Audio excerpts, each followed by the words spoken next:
Tonight, Mr. President! Atlanta bound. President Biden heads south in the wake of a shooting spree targeting Asian American spas that left 8 dead.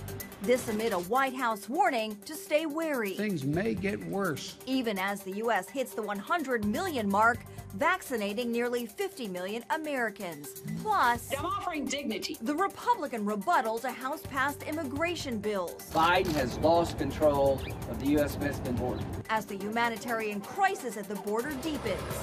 All this and more on Faith Nation.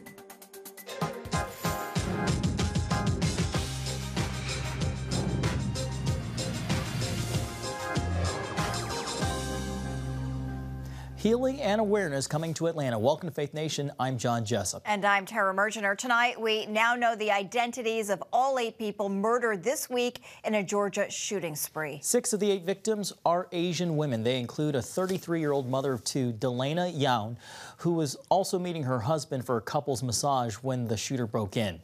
The shooting, which targeted 3 spas in Atlanta, hit a crisis point for Asians and Pacific Islanders across America. Investigators have not ruled out calling the murders a hate crime. In a meeting with some of Atlanta's Asian community leaders this afternoon, President Biden offered his condolences to the victims. Well, here with us now is Raymond Chang, president of AACC, or the Asian American Christian Collaborative. Raymond, thanks so much for being with us. The president's trip to Atlanta was part of a previously scheduled visit. Ray, it's a chance for him to act as consoler-in-chief. How best can he do that? I think by continuing to acknowledge the rise in anti-Asian hate that's been a part of this nation's history and sadly the part of the fabric of this country would be helpful. Thanks for having me, by the way. It's great that you're covering this. I also think that it's important for him to reach out to local members of the community and to see how they can care for them and how the government can step in to really connect with the real needs that are there. How real is the problem of hate directed against those of Asian descent? It's real. I mean, Stop AAPI Hate has been collecting data since March of last year, and they've collected almost 4,000 cases and incidents of anti-Asian hate. People have been spit on, slashed. An elderly woman has been lit on fire. Russell Jung, who is the lead researcher there and one of the co-founders of Stop AAPI Hate, his wife got coughed at. Someone drove by my house and yelled, "You yellow piece of S," just by looking at me and knowing nothing other than my. So it's been on the rise, and especially with the many deaths that led up to the massacre in Atlanta, the 5 deaths that occurred in addition to the massacre, we're seeing a brutal pandemic right now. Ray, in a tweet you said racism will always make things about anything other than race. Let me make sure I said that correctly. Racism will always make things about anything other than race when racialization is a clear factor. Ray, what did you mean by that? Yeah, I think the ways that racialization works is that it tries to keep whites on top and everyone else at the bottom. And the way white supremacy works is that it seeks to maintain dominance in our social hierarchy. And so Asian Americans have historically been considered model minorities, which is a myth. It's not actually true because the greatest income gap is among the Asian American community. The second largest unemployment that we're seeing, especially during the pandemic, is in the Asian American community. Many businesses are struggling, especially because of the ways that the COVID-19 has been racialized and called the Chinese virus or the China flu. And so when the way that racialization works is that it tries to make race an invisible factor when Asian Americans are involved, which is why you see a lot of people trying to report in ways that make race seem like it's a non-factor and emphasize more the disturbed nature of the killer. Ray, your organization is working with others and local churches in Atlanta. You're also a pastor. How are you taking a stand against hate right now? Yeah, we're spending a lot of time in prayer. I mean, I work with students, and they're reeling. I mean, they're in grief, they're in pain. And so we're crying before God, asking the Holy Spirit to minister to the entire Asian American community, but especially the Asian American community in Atlanta. Students I'm working with, other Asian Americans outside of kind of my direct care, they're all in grief. Some of them are confused. They're sad. And my wife even said yesterday, it feels like for the first time, because an incident like this took place, Asian Americans across the board are given permission to be sad and to be angry. And I'm getting emotional now because, every day this week I've been crying, and I haven't cried this much in a long time, because I feel like a part of the ways in which the structures and the frameworks of race is operated, whether people are aware of it or not, especially whether Asian Americans are aware of it or not, has made it almost difficult for us to tap into our own emotions. And so it's been a very troublesome and trying time. Ray, a very important conversation. We appreciate you being a part of it today on Faith Nation. Ray Chang with AACC. Thank you so much. Thank you very much. Well, the number of migrants crossing the southwestern border is on pace for its highest level in 20 years.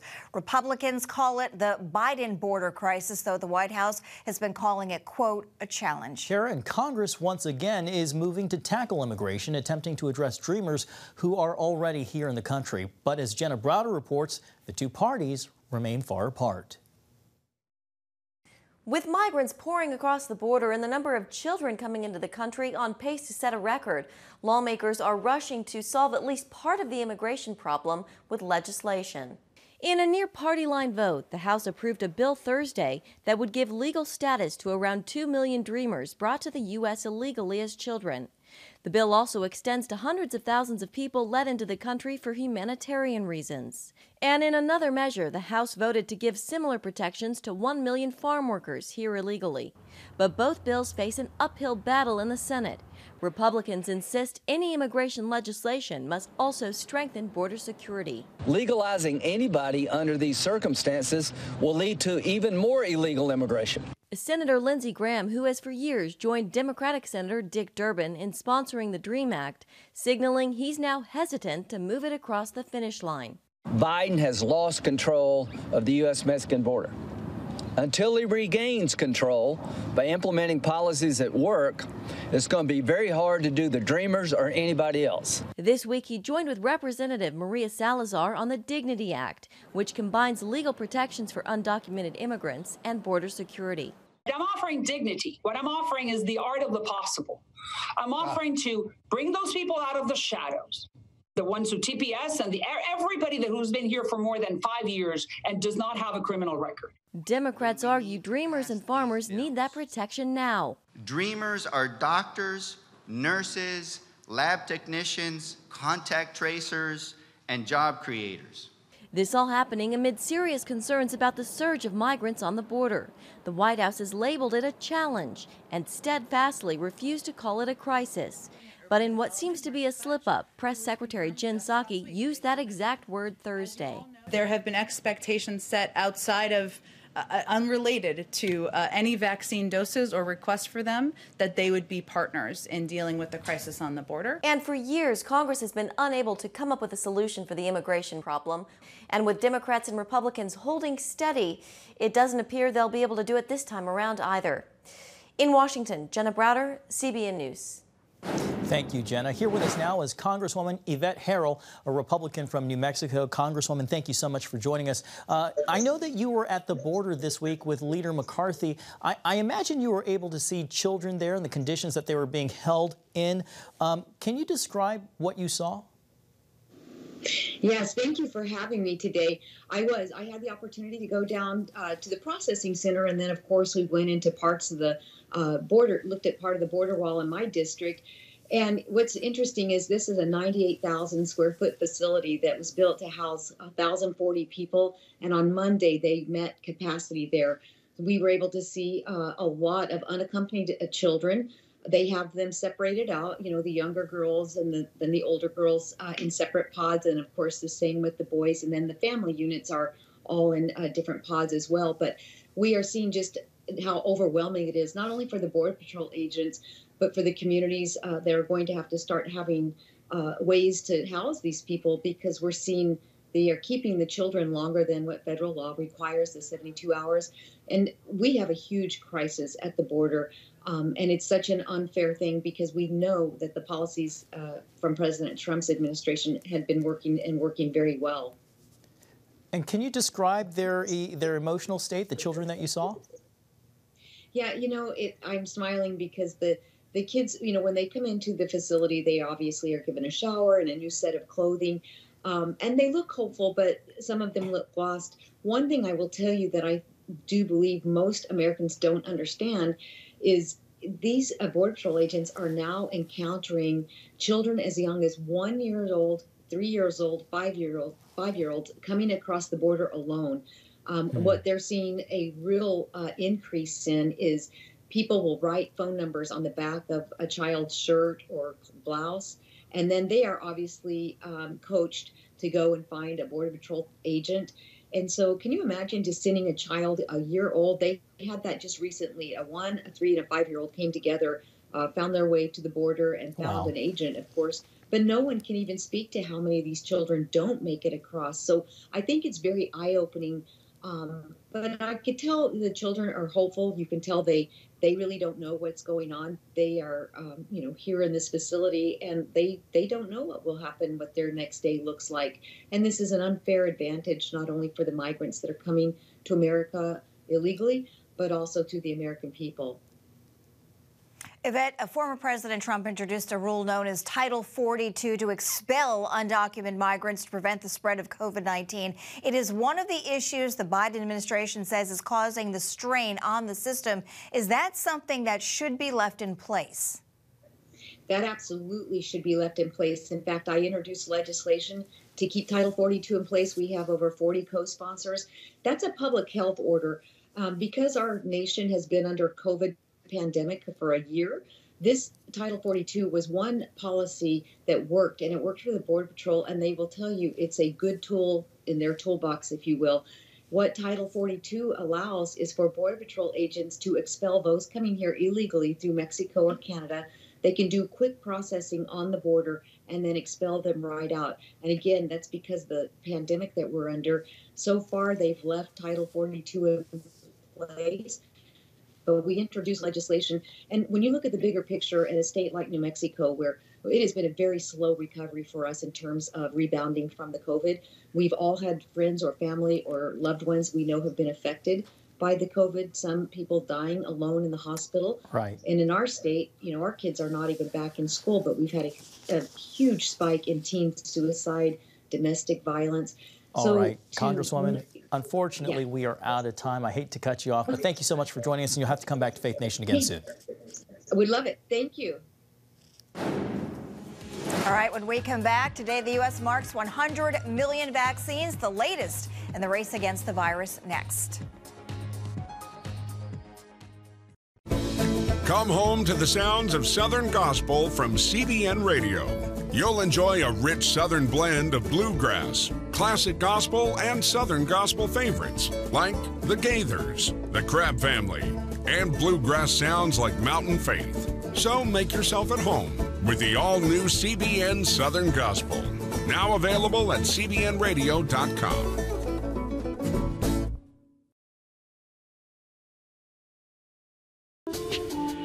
It's about the competition. I kind of put that pressure on myself, and I think people had expectations. It's about overcoming. We use this phrase all the time, keep chopping, keep practicing hard. It's about going the distance. I think as a father, it's my job, to lead. Just be the best husband and father I can be. Watch Going the Distance with Sean Brown Saturday night at 7:30 on the CBN News Channel. Life. It's meant to be lived fully. Jesus said it. I came to give you life. Life to the fullest. Life in your family. Life in your finances. Life in your body, mind, and spirit. Life in your everyday.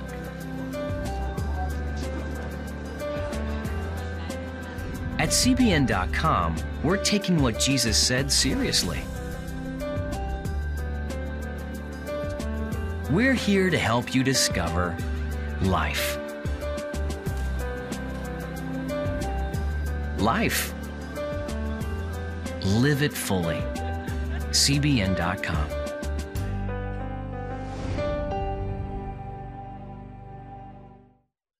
Welcome back. Tonight, another courtroom loss for football coach fired for praying with his players. In a unanimous panel opinion, 3 judges on California's 9th Circuit Court of Appeals ruled that Coach Joe Kennedy's 50-yard line post-game prayers were a violation of the Constitution's Establishment Clause. Judge Mylan Smith writing, Kennedy's attempts to draw nationwide attention to his challenge to the district showed that he was not engaging in private prayer. Instead, he was engaging in public speech of an overtly religious nature while performing his duties. In 2019, the former Bremerton Washington High School coach told CBN News why he was fighting the district. Praying I could do anywhere. The Christian side of me was like, yeah, well, you don't take away my faith. Prayer makes no difference where you do it. But the Marine in me, I was like, yeah, I will fight for the Constitution and everybody's rights. It means something to me. I got blood in that game. Kennedy's lawyers say they plan to appeal, calling the decision wrong and contradictory to the Constitution. Tonight, a major development for schools as the CDC announces a shift in distancing guidelines. It's a move that could allow for more in-person classroom learning. CBN White House correspondent Eric Phillips joins us now with more on the new guidance. Eric? John, Tara, the CDC announcing a new 3-foot distancing guideline as opposed to 6 feet between students in the classroom. Now, this comes as they are reinforcing the need to continue wearing masks and washing hands frequently. Our conclusion is that when schools can continue to use that package of preventive measures, that the distance between students in classrooms can be at least 3 feet apart. And that really kind of maximizes their opportunity for in-person learning. Officials base the change in distance on studies that found no significant difference in the number of contracted COVID cases between students who were 3 feet apart versus 6 feet. So, when I think about, the big picture of the risk to children from getting COVID in school, versus what are the downsides of being out of school. I think to me, having those kids in school with the mitigation measures in place is really, to me, it's almost a no-brainer. The new guidance comes a day after CDC Director Rochelle Walensky was taken to task on Capitol Hill. When we discussed this issue recently, I really detected a lack of a sense of urgency on your part to reopen schools. I'm the mother of 3, one of whom has been home for this entire year. This is an urgent issue. On the heels of the announcement, CDC leaders briefed both the president and vice president Friday on work being done there. The president hinting at doubling his previous goal of 100 million shots in his first 100 days, a goal that was exceeded. Science is back. No, all kidding aside, think about it. For the longest time, not just as it relates to CDC, but science. Science was viewed as sort of an appendage to anything else we were talking about. But it's back. Where schools are concerned, the CDC has also relaxed its guidelines where physical barriers between students are concerned. Now, it's still calling for 6 feet of distance between students in certain situations where the masks come off, like chorus or band or even lunchtime. John and Jenna, or Tara, I should say. Eric, thank you so much. Well, by now you are probably familiar with these folks. There they are. So stick around for our special Friday Faith Nation political panel after this. Too often we carry baggage from our past. You know what it's like. It affects everything and everyone in our lives. It's always there, weighing us down and keeping us from achieving true happiness. But do you know God never meant for us to be trapped in the past? You can be free of your baggage. Learn how God's forgiveness leads to changed lives and new beginnings. Call the 700 Club. I'm Ephraim Graham, and this is Studio 5. Cruise with me as I discover the good things happening in the world of music, sports, television, and movies. The fact that Ryan Coogler was going to be directing the film, I knew that something special was going to happen. We'll chat with artists at the forefront of entertainment and explore the connection between popular culture and faith. I asked my pastor, I said, well, does that mean I'm supposed to be a preacher? He says, well, no, you already have a pulpit. Watch Studio 5, Wednesday night at 9:30. Tikkun Olam. This is our nature as a country. To make the world a better place. Literally, we felt the earth shaking. The Christian Broadcasting Network presents To Life, how Israeli volunteers are changing the world. This film needs to be seen by everyone. I was in tears. Now you can own the inspiring documentary To Life on DVD. There is blood on our hands if we know and we walk away. I'm so grateful that this film was made. To Life can be yours for a gift of $10 or more. Call 1-800-700-7000 or log on to cbn.com. We know that every minute counts to save life. It'll bless Israel, but it'll also bless all the friends of Israel. Discover the untold story of how Israeli volunteers are making the world a better place. Call 1-800-700-7000 or log on to cbn.com to get your copy today. Welcome back. Time now for our Friday Faith Nation political panel. Joining us today, Julia Manchester with The Hill and CBN Chief Political Analyst David Brody. Welcome to you both. Julia, starting with you today, the vaccination effort. Biden set the goal of 100 million vaccines in his first 100 days. We hit the mark today, day 58. Your thoughts? You know, we all already knew going into this goal before Biden took office that it was a conservative estimate. So I guess at the rate we've been going so far, it's not a surprise that President Biden hit that rate when he did. You know, obviously there was already a vaccination effort in place before President Biden took office. And we've also seen a number of states, whether that's Connecticut or West Virginia, you know, some states more successful than others at distributing the vaccine. And we're obviously approving more and more vaccines. You got the Johnson & Johnson vaccine in addition to Moderna and Pfizer. And we know that the AstraZeneca vaccine, there's a debate as to whether to allow it in the United States. We know that they are considering applying to be approved by the FDA. So we're starting to get more diversity in vaccines, and we're seeing states working with the federal government to really get this out. Certainly some unwanted attention today. The president stumbled 3 times today on his way up Air Force One. Some are comparing it to President Gerald Ford's infamous stumblings during his presidency. And of course, President Trump took a lot of flack for his gingerly descent down a West Point ramp after a speech. To the both of you, and starting with David first. David, why is this making headlines? Well, I think it's a visual on a couple of different levels, right? First of all, we know about some of the concerns that Joe Biden has regarding the gaffe machine narrative, but also there are serious concerns in some circles about his mental health. You put that together, plus him tripping up the stairs not once, twice, but 3 times. You know, it's a bad visual for him, and it leads to a narrative. And a narrative that's out there and probably will gain steam is not just who's in charge of the White House. I think there's some concerns in some circles about that. But where are the documents? Where are the latest mental health documents regarding Joe Biden?